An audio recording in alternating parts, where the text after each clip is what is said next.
Grazie. Grazie mille. Giorno 36. È passato più di un mese dalla mia partenza e solo adesso inizio a sentire la stanchezza già al mattino quando mi sveglio.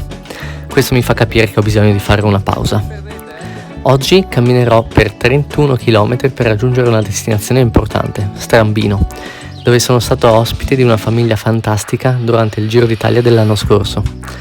E con loro penso che mi fermerò 3 giorni pieni per recuperare.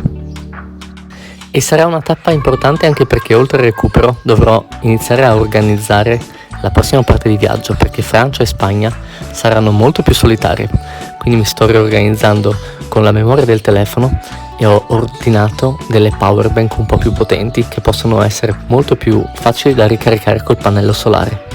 Poi chissà, magari troverò tanta ospitalità anche in Francia e in Spagna. Buon appetito!